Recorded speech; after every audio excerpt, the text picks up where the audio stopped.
What is up, everybody? Welcome back here to Dolphins versus the World. It is me, your host, Chase. And as always, we are joined by our producer, the man behind the camera, Joel, and my co-host, Anthony. Anthony, what's going on? I'm excited, man. I can't wait to go up 2-0. 2-0. It's it's exciting time. Let's do it. And today is Thursday, September 14th. So we do have some NFL action here tonight. You're going to be scouting the competition later? No, this is, let's see, the Eagles. I actually watched a good amount of the Eagles because I watched the all 22 of the Patriots game. So I saw a good amount of the Eagles. I still think they're just incredibly dominant. I just think it's this is the importance of playing in preseason. And you saw that with the Eagles. They just didn't look great. But I think the Eagles are going to dominate tonight, honestly. Yeah. And the all 22 is definitely something I know you want to get to. So we'll get to that in a minute. But there is one thing we got to talk about first, and that is the news around the NFL.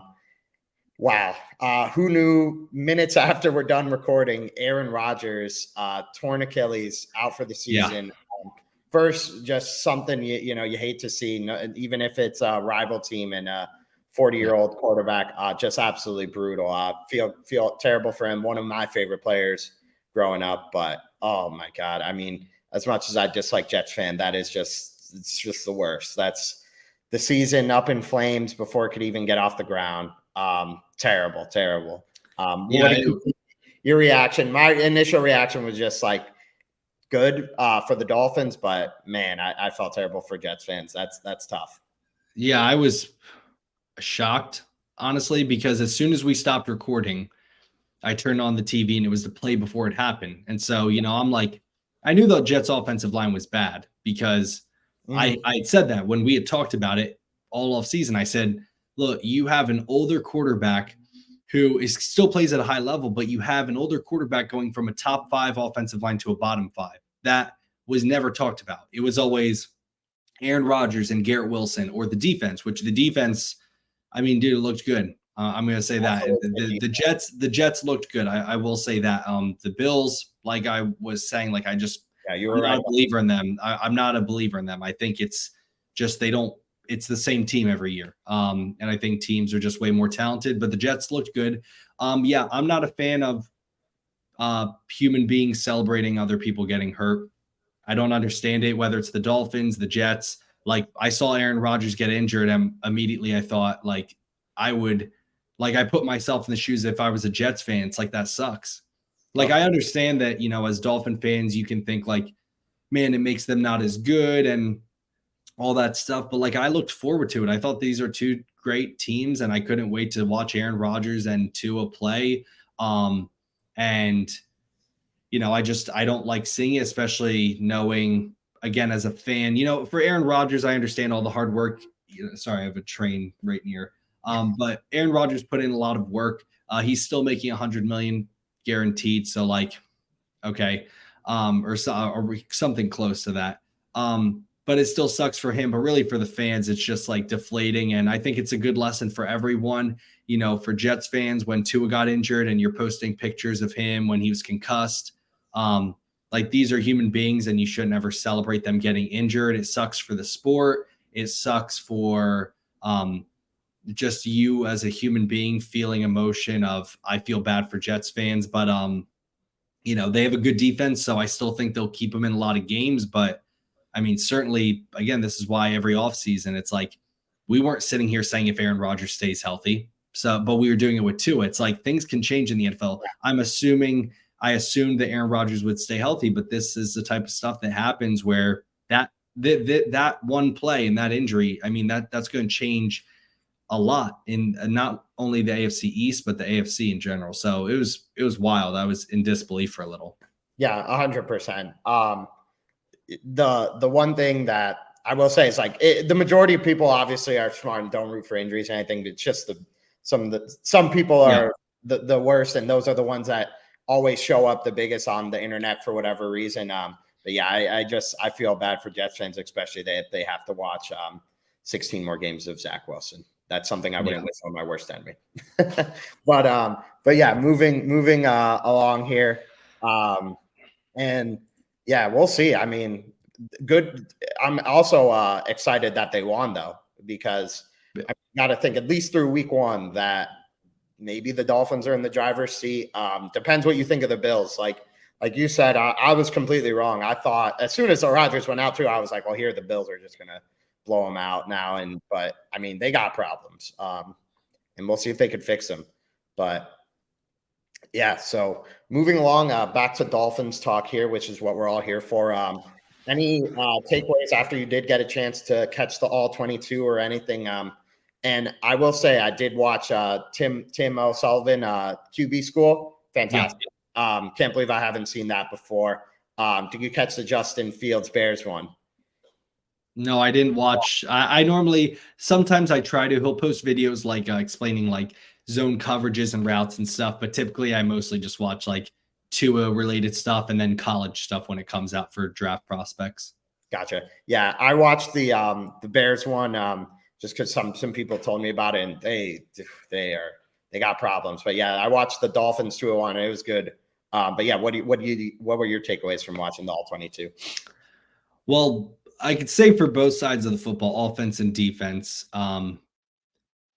there was a plan and they stuck with the plan no matter what. So Vic Fangio, we talked about this when the initial reaction to the game, because I hadn't gotten any all 22. I saw some from, again, QB School and little clips posted of people who get it before the general public on NFL Plus Premium. But the main points I had after the game were confirmed in the all 22. And the main 2 points I had was Vic Fangio he was like, you're going to beat me. If you're going to beat me, it's going to be through the run game. You're not going to beat me through Justin Herbert. And our guys just got out physical. And when I went back and watched the all 22, that's what I saw. I mean, it didn't matter if, it was 1st and 10 and they got 8 yards. It didn't matter. He was going to have 2 high safeties and he was going to have a light box the entire game. And if you were going to run it down our throat, then that's what you're going to do. But Justin Herbert's not going to beat us. Now, there wasn't an adjustment, which was a little confusing to me, but at the same time, we won. So again, it's in the past. But the other point I brought up is there's only so much you can do as a coordinator to scheme your guys just getting their asses whooped. Like there's not more. You can't do much more. And I think like with Christian Wilkins wanting $24 million, this was not the game for you to go and use it as leverage. Bradley Chubb's our highest paid player on defense, and he was our worst player on defensive line out of the starters. Just didn't look great. And then our linebackers. I mean, my goodness. We played mainly nickel. Vic Fangio explained how when we play nickel, David Long's not really in the package. He's in our base. Andrew Van Ginkel is just not an inside linebacker. Whether he's new to it or it's just not a good position for him, he just didn't play well. And then Jerome Baker's Jerome Baker. A few years ago, and it didn't go well. So that's why they kept him as the weak side. I believe he normally plays weak side linebacker. Right. But yeah, I don't know why the experiment is trying again. I guess maybe everyone's out of the organization and we forgot. But yeah, it was a disaster. So again, it was just like guys just not playing well, not being put in good positions. But again, you won the game. I don't think it's sustainable. And I don't think the key to all this that I really want to say is I don't think this is the standard. And when I say that, what I mean is I don't think it's going to be every game Vic Fangio goes into it and it's just like light box. Like we'll talk about it this week. I don't think that's going to happen at all. Then on offense, same thing. You had a coach in Mike McDaniel that came out there and said, I'm going to embarrass you, Brandon Staley. Like everyone thought he took away the middle of the field from me last year and thought he was so much better. And it's kind of like if you've ever been around someone who like prides himself on being funny. If you say like you're not funny, it's like you might as well just get a real knife and stab him because that's the equivalent. And for Mike McDaniel, someone who prides himself on being the smartest guy in the room, when he heard you got outsmarted by Brandon Staley, that pissed him off, quite honestly. And he went into this game saying, not only am I going to beat you, not only am I going to embarrass you schematically, not only am I going to throw for 466 yards and have over 500 yards of total offense, but I'm going to do it throwing over the middle. and you're not going to have any way to stop it. And I think this was just an outlier game of a guy, honestly, just being a grown adult in charge of a team and saying, I'm going to do whatever the hell I want. And I know that we can run the football, but I'm not going to run the football because I want to prove a point. So, and it worked. I mean, it was just a masterclass. I mean, the all 22 of the way he schemes the offense, and Tua, just his anticipation and his decisions and him reading the defense. It's just like, it was a masterclass. But again, pretty much what we talked about was confirmed on the all 22. And we'll get into what I expect for this game, but I don't think it'll be the same at all. Yeah. So a couple things, like sort of from what I've been hearing, like around general consensus from people that I listen to and respect, was that Brandon Staley came away from that game like he's an idiot. That was what they were saying, that he's like, they can't believe he has a job. He's a big dummy, basically. And Mike McDaniel is an absolute genius, was Mozart calling plays there, just like an absolute masterclass, like you said. And yeah, from what I did get a chance to watch of the all 22, I mean, it's just incredible. Like the stuff that he was doing. Just a quick motion was like arena football stuff. That's where he like got the idea from, I guess. I mean, it was unbelievable. Like it just great. And then to your point about Vic Fangio, I like what he had to say today about being accountable. And I think that's great. That's what you want. Josh Boyer last year was Mr. Non-accountable. So hopefully Vic Fangio is the polar opposite. He had a good quote. He said, "That's mostly my fault. I didn't have the guys ready to play the type of game they're capable of playing. Somewhere along the line, I didn't do a good enough job preparing them." And that's just what you want in your leader. You know, you don't want him making excuses saying, "Oh, they ran because this, that, whatever." Like, even if it wasn't his fault, if he did have the guys ready, you still want him to stand up there and say, "Hey, this is on me, point the finger at me."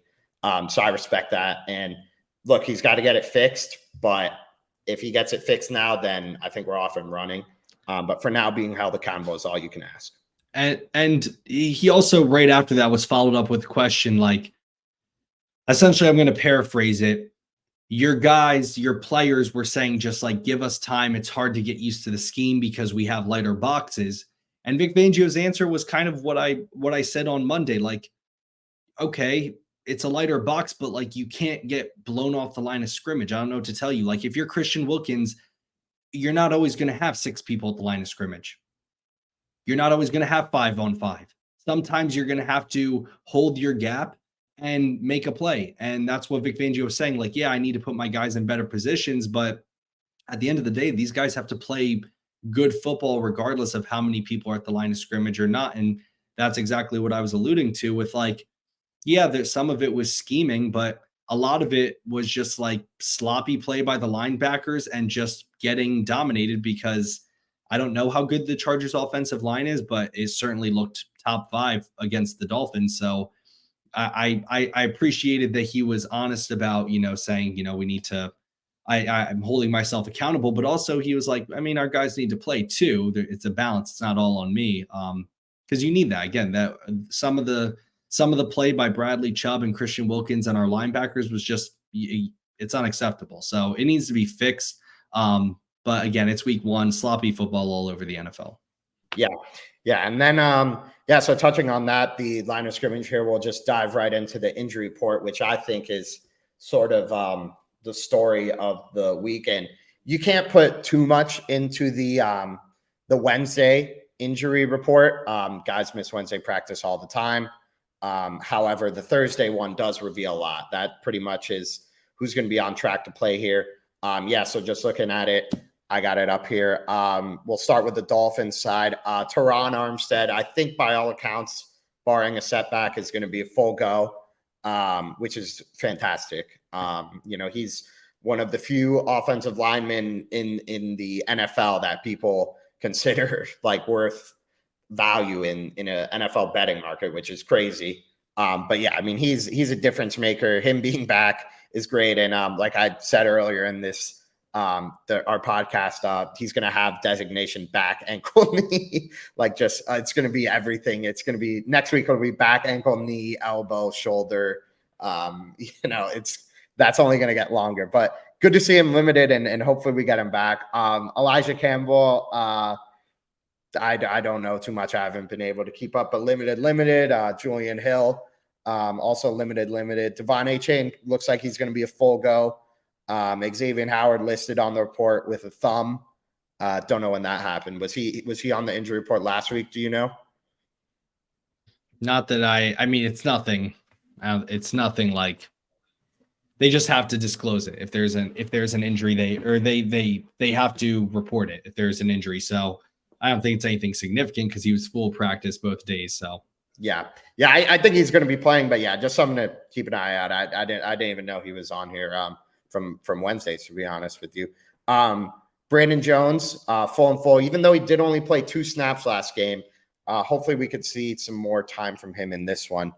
Raheem Mostert, I think, was kind of the talking point of, from what I saw, Dolphins Twitter. He did not practice on Wednesday, but full today. From what I saw, it was just a vet rest day, and there was nothing concerned. He does have injuries, and I'm sure it wasn't a full vet rest. They were just giving the day off because I do think he probably has some injury, but I don't think it's anything that they're worried about. I think he's going to be playing, and he'd play next week and, continuing on. I think it was just a true rest day. Yeah, he's a 31-year-old running back. I think people forget that because he still is fast, but like he's a 31-year-old running football player that plays the most physical position, honestly, maybe on the football field. So he's going to need those. And I think honestly, after last year, or even really this year, where you look at it and you say Jeff Wilson's not here. Savon Ahmed looked like normal Savon Ahmed. He didn't look like preseason Savon Ahmed. Shocker. And then you have a rookie and an undrafted rookie. You need to rest him because if Raheem Mostert's not there, it's like, so that's why there's the appeal of, even if it's not Jonathan Taylor, a Derrick Henry, a Kareem, something, you need someone else there aside from Raheem because he's 31 years old. Yeah. And then to round it out, Waddle and Connor Williams are on. Waddle was limited, but he's full. I think he's going to be on there for quite some time with the oblique injury. But I didn't see necessarily that it bothered him. I think him only getting, that's not that much. 78 yards and not that many targets was more just like you said. Tyreek being Tyreek. Yeah, exactly. Tyreek being Tyreek and McDaniel just being like, F you. But yeah, and then so what I want to talk about, and kind of one of my keys to the game is, this Patriots injury report is absolutely loaded on the O-line. That's something the Dolphins, I think, need to use to their advantage. If their O-line is going to be out, they got to dominate the line of scrimmage here, because last week we got pushed around. So if we're going against number twos here, even though it's the fabled Bill Belichick, we got to be able to get some pressure here and dominate this line of scrimmage. Both tackles did not practice with concussions. I don't think they're going to be cleared by game time, to be honest with you. I could tell you this: if it was the Dolphins, they definitely wouldn't be cleared. But maybe Belichick will pull some more strings. He's got some more tricks up his sleeve, and they'll be in. Center David Andrews, I heard hamstring. It's not great. I honestly, I don't know if he's played. I saw that he's limited just on the report, but I don't know if he's going to play from what I've been reading. And then Cole Strange, their guard as well. And Mike, I'm going to butcher the name. I butcher every name, so my apologies. But on when you. Yeah. I think all of them are like serious question marks to be playing. I think Cole Strange, from what I heard, is the closest to be playing. But yeah, this is a lot of guys on their injury report. If this was the flip side, I personally would be like panicking. But yeah, you just got to take advantage of this. If it's 2 backup tackles, I expect Bradley Chubb and Jalen Phillips to be mauling them. These 2 guys that should be premier players in the NFL. And then other than that, shocker, Devontae Parker's on the injury report. They do have some injuries at skill position. But yeah, pretty much to me, the main talking point of the whole entire injury report, both teams, is the Patriots O-line being on there. Yeah, I think that, again, you have Jalen Phillips, you have Christian Wilkins, who are going to want contracts, whether it's with the Dolphins for Christian Wilkins or not. Jalen Phillips definitely for the Dolphins. This is your time. If the Patriots offensive line was healthy 100%, I'd be more nervous about this game than I am. But I just think they're just too banged up. They're not nearly as talented of a football team. They're equally as well coached, but they're not nearly as talented. And we'll get into the keys of the game. I don't want to spoil those, but yeah, definitely, I can promise you that defense is licking their chops, so hoping to do some damage along the defensive line. So certainly something to keep an eye on for sure. Yeah, and then just one other thing I wanted to talk about before we do the keys to the game here. Mac Jones got a lot of credit for his performance last week. So did Tua. But Mac Jones got a lot of credit. I saw some people out there just being like, look, it was all Patricia. Very well could have been. I think he was definitely handcuffed by that, but he was getting a lot of credit. So funny enough, it was his first 300-yard, 3-touchdown performance in his NFL career for Mac Jones. That's because they got behind 16 points early, had to throw it 60 times. But Tua has done that 3 times in his career. And I went and checked, and he's come up short by like 1 touchdown or within 30 yards 4 times. Some of them were like 10 yards. He had like 290 and 3 touchdowns. But yeah, just we'll see. I mean, I don't think this is as near the storyline as Herbert and Tua have, but it is something that's going to be talked about, especially if Mac Jones outplays Tua. Then my gosh, the internet will be right back to Tua being the most criticized player in the NFL. Right. I mean, I think his completion percentage was like 65%, which is pretty good for that amount of passing. But again, like you said, you're down 16-0. So, it's a different game plan. Like I said, I certainly think that the Patriots are going to be a lot more competent this year. I think they're going to be a tough out for really any team. Doesn't mean necessarily they're going to dominate, but I certainly think there's going to be a harder matchup this year than years past. But yeah, watching that game last week, I attributed it. We'll get into it a little, but I just think it was clear which team was more talented, but it was also clear which team was ready to go and more prepared for the game, which was the Patriots, because they played in the preseason. And I don't believe in the Eagles coaching at all. I think Nick Sirianni's just there for the ride. I said that last year too. We were just absolutely destroying them on both sides of the ball in joint practice. But when you're super talented, that makes up for a lot of it. But I think we'll talk a little bit when we get into the 3 takeaways, what I saw in the all 22 of the Eagles Patriots game, that I was like, okay, I don't think Mike McDaniel's going to fall for that. Because I think Nick Sirianni just got out-coached. He just had a way more talented team, so they ended up winning. So you want to do that now? We could do 3 takeaways you had from the Eagles game, and then after that we'll do start breaking down this game. Yeah. So what did you you could do 1 at a time or all 3? Up to you for what do you got? So I'll start. This is for the Dolphins game. The keys for the Dolphins game. Yeah, this is the keys to victory. We got 3 each. These are the keys to victory for the Dolphins versus Patriots game. So we'll go 1 at a time. I mean, the audience can see everything on here, but I'll start off with just my first one. Honestly, we didn't talk about this as far as what each other's were, and some of them, aside from the last one, they're kind of similar just as far as the overall field or vibe. My first one's limiting turnovers. I just think that, yes, every single game you're going to go into it. There's not ever a game that any coach is going to go into and say, let's turn the ball over, right? But at the same time, against the Patriots, when you go against a team that's not as talented, but they're a very smart and well-coached team, you can't give them more opportunities because they will make the most of them. And I think that with the snapping issues we saw last week, again, the Dolphins, they had the snap that was, they were about to score on the first drive, and then the interception that Tua threw, which was pass interference, but still you shouldn't have thrown the ball because it's JC Jackson one-on-one against Braxton Berrios and a jump ball. But the Dolphins last week, I mean, could have easily scored 47 points. Okay. And you can't give the other team extra drives, extra plays. And so, yeah, first thing, I know it's always important, but especially against a Bill Belichick coach team, you have to limit the turnovers, whether it's snapping issues, interceptions, fumbles, you have to limit the turnovers.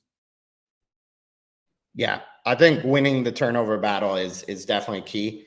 If we do win that, that's a good. I think that's probably the reason the Eagles honestly won. I don't know if the Eagles should have won that game, but that pick six may have ended up being the difference.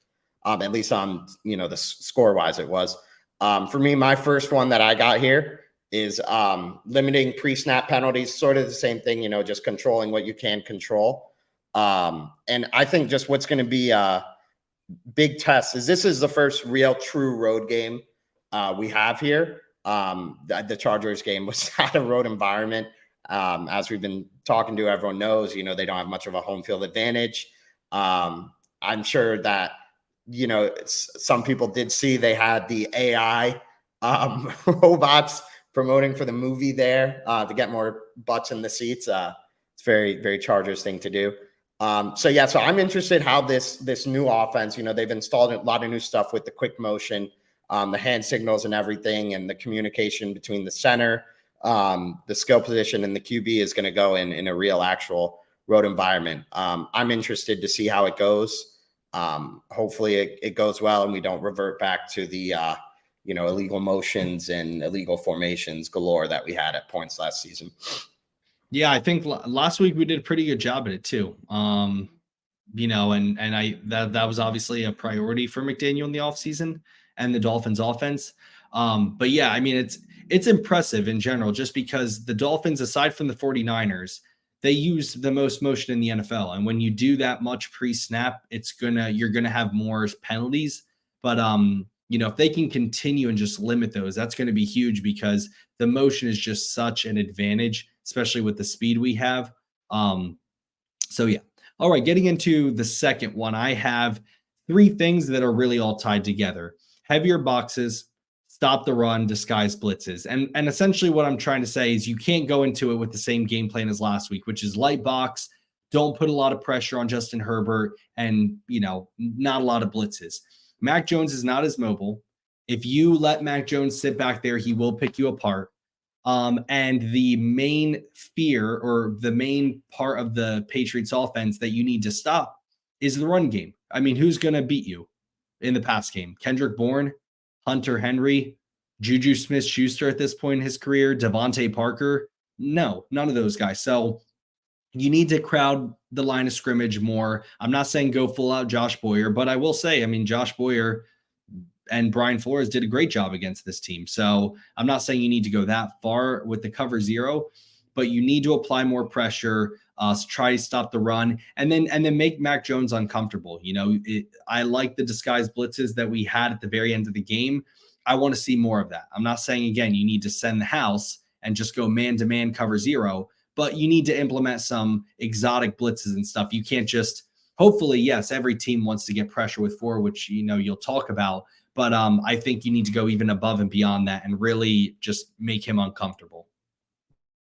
Yeah, so I totally agree with you 100% there. The reason I have get pressure with four here is just because I'm not sure that Fangio is going to do that. I think he's going to be he wants to, just as he said, and his MO, his whole career has been, is just rushing four.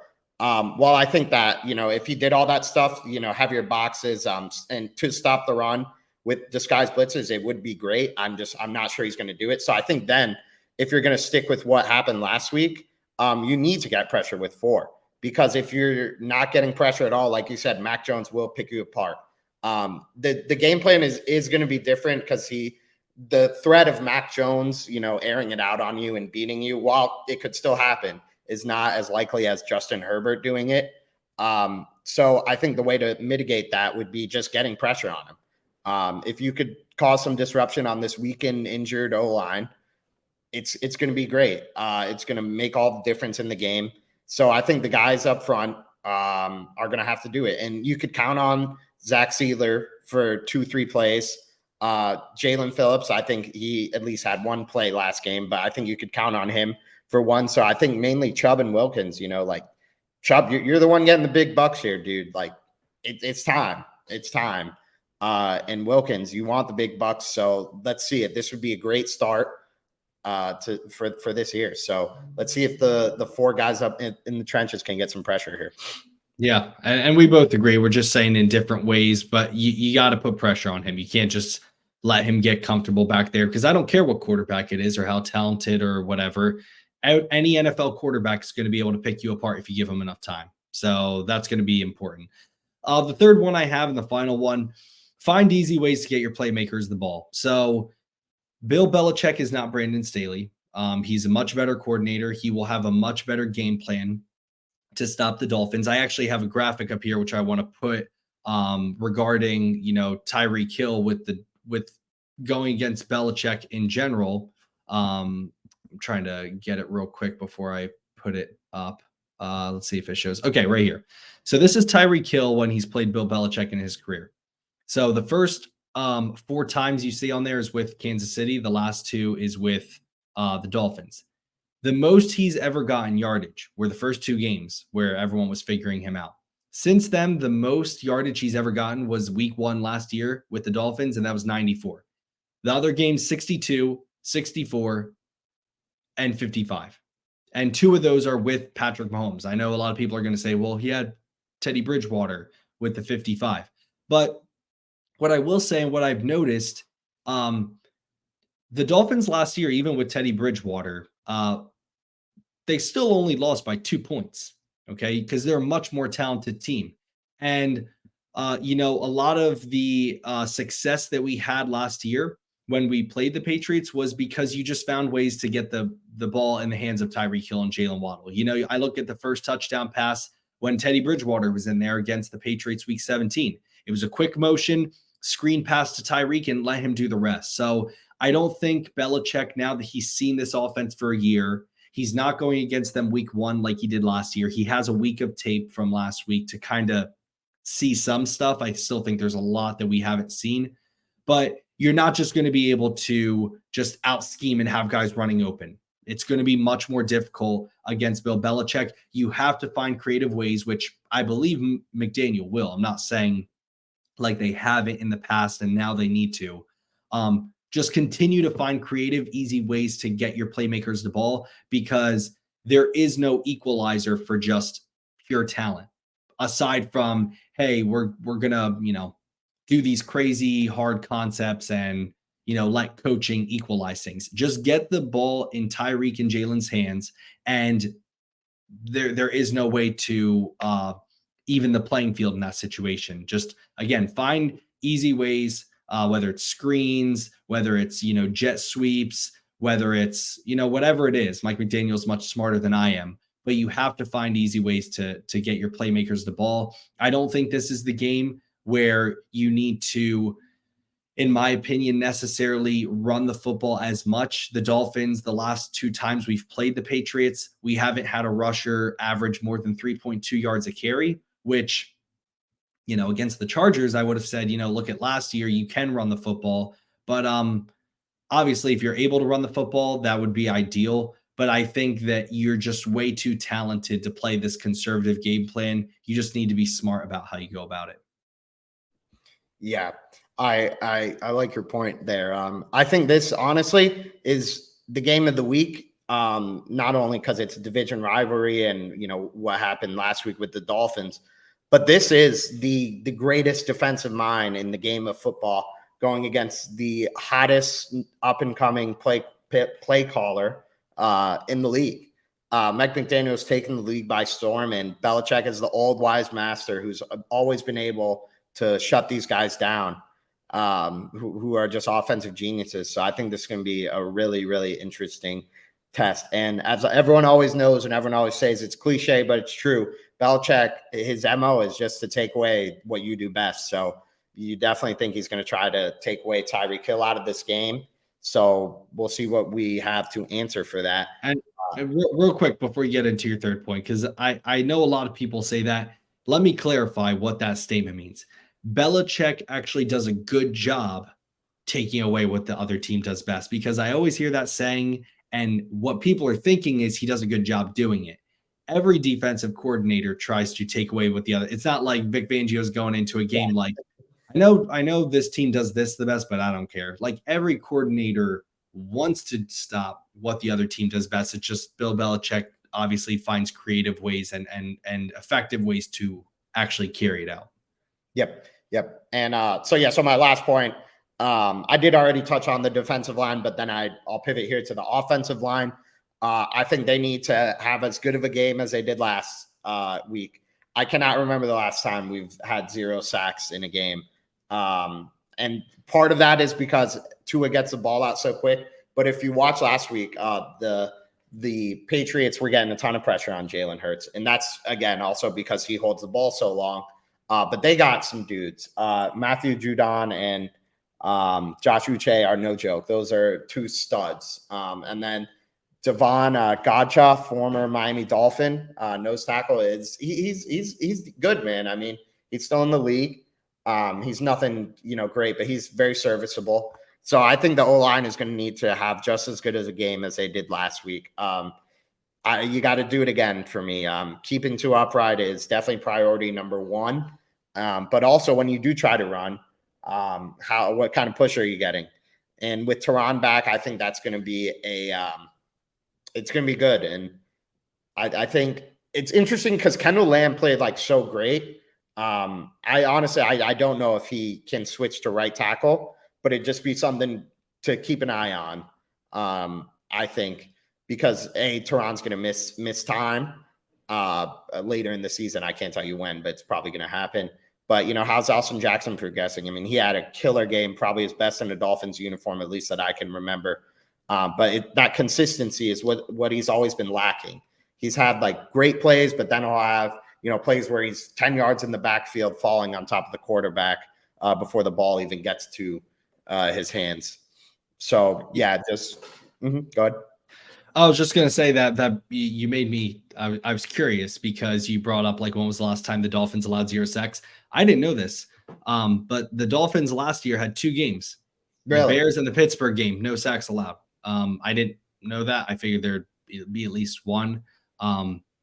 But yeah, I mean, it was certainly a great game by the off. I thought about that. I was like, if Teron's coming back, I'm like a little sad and disappointed that I won't see Kendall Lamb out there. I'm like, can we find a way to? That's what I was going to say. Like we put him out like guard something, but I was like, wait. Right now, if Austin Jackson does start not being consistent, because I think that if he can remain at that consistency, again, it wasn't like elite, but it was pretty dang good. And if he can stay at that consistency, I mean, he'll be on this team for a long time because he did a good job. And with the motion and how fast Tua processes it, you don't necessarily need 10 seconds back there anyway, which is kind of what I've been saying, this whole offseason is this offense makes it hard for pass rushers because you can't just pin your ears back and rush the quarterback. And even when you do, and there's no one blocking you, the ball's out of Tua's hands in under 2 seconds. So it's like, it's near impossible. But yeah, the offensive line, I mean, hopefully with Teron Armstead, that gives a big boost because the Patriots on defense, we didn't really talk about their defense a lot, but they have big guys up front, and that's going to be important. That's going to be an important matchup is up front. And real quick, I wanted to talk about, I didn't really put this on there, and this would be like a 3B to my third point, but I went back and watched the Patriots-Eagles game, the All-22, just to kind of see it's a different year, new system. The Dolphins are going to have to be careful at not falling for the cheese, or is that the saying? Taking the bait? Taking the bait, because here's what happened.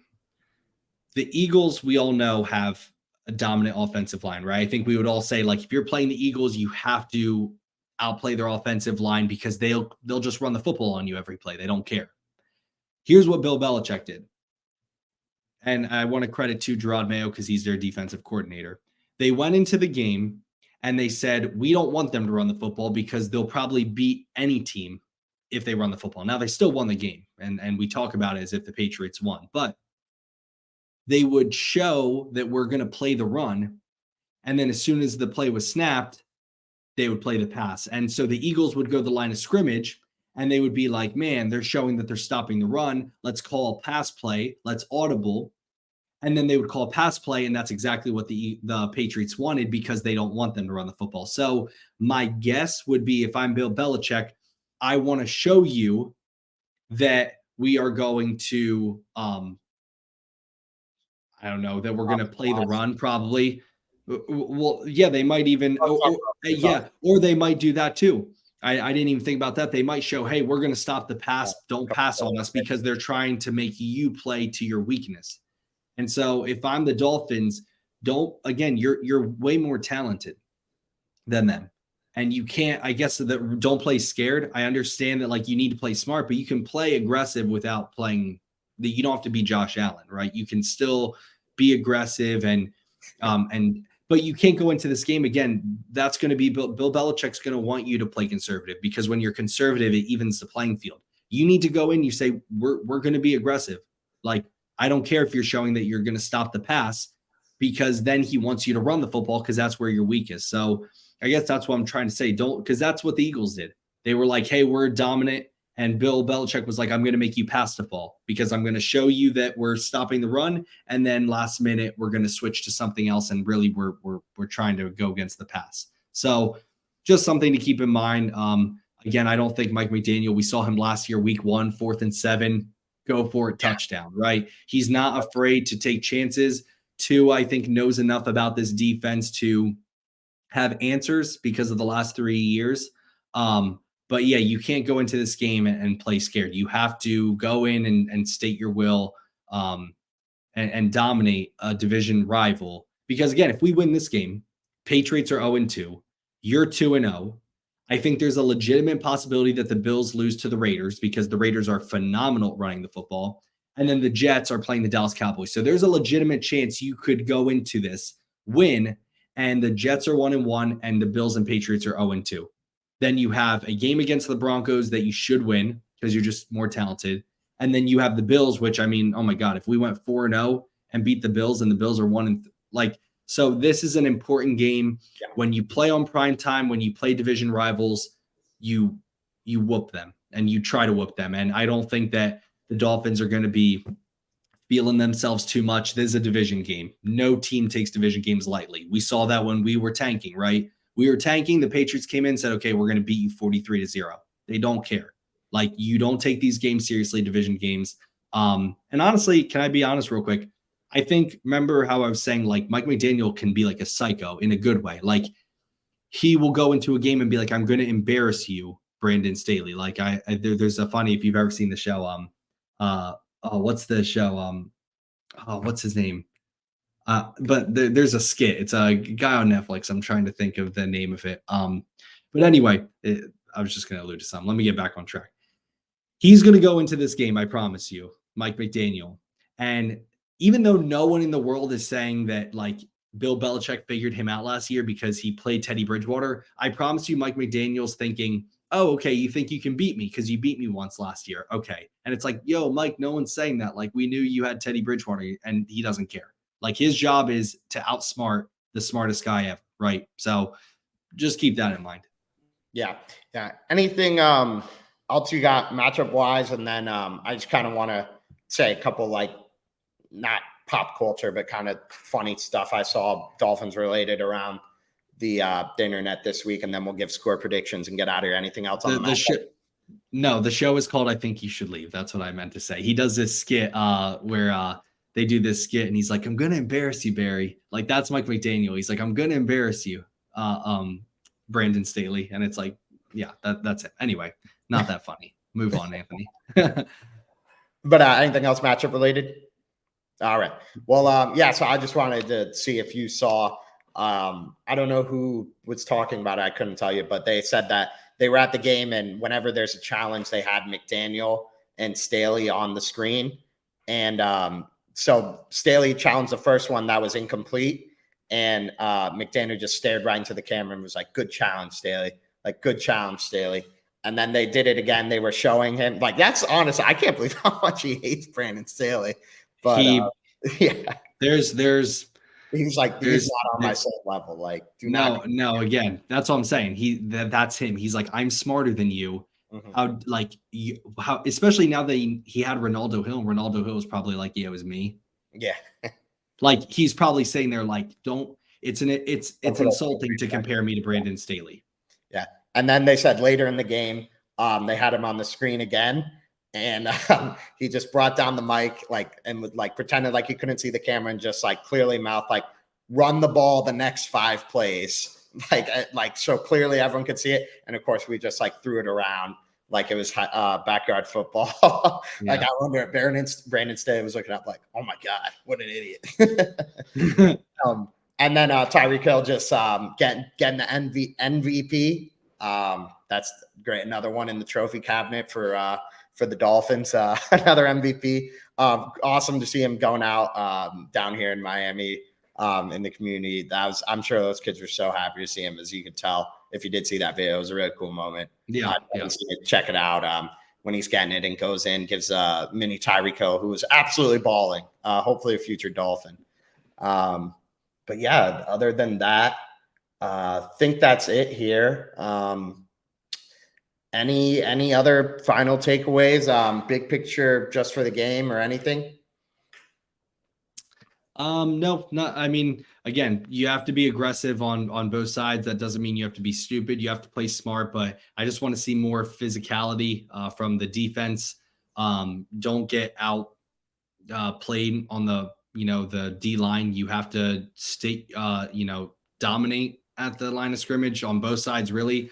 But then final score prediction for me. I think that we're just too talented. I think that it's not going to be as explosive as we saw last week, but I think there's a lot of new wrinkles that they're saving for this game. I looked at the last 2 games. They scored 20 and 23. I think we're better. So I'm going to say 27 Dolphins. And then Patriots, they scored 7 points and then 26 points. So I'm going to take the average and say 17. So I think Dolphins walk away with the 27-17 victory over the Patriots. I got I had him. I had 24-17. I think it's going to be a close game, though. I think it's going to be interesting to see what happens, because the Patriots offense was better than at least what we expected in the preseason. And the Dolphins defense was worse than what we expected in the preseason. So I think that while everyone is going to want to talk about the Dolphins offense versus the Patriots defense, that's what I'm more interested to see, big picture wise, see if this team can do anything here this season and make it one we'll never forget. But yeah, look, if you've made it this far, guys, please it's the least you could do if you made it here. You can like, subscribe, comment. Please like, subscribe, comment. It really does help the YouTube algorithm get us out there to more people. So drop a score prediction, drop any comments. If you don't like us, you do like us, leave us a comment, whatever. We'll take it anyways. Love to hear from everyone. And yeah, shout out to all the people who have been listening. We really sincerely appreciate it. We want to keep growing this thing. So please like, share, comment, subscribe, do all that. And for us here at Dolphins vs. World, Anthony, got anything else to say? No, fins up. Fins up. Go Dolphins.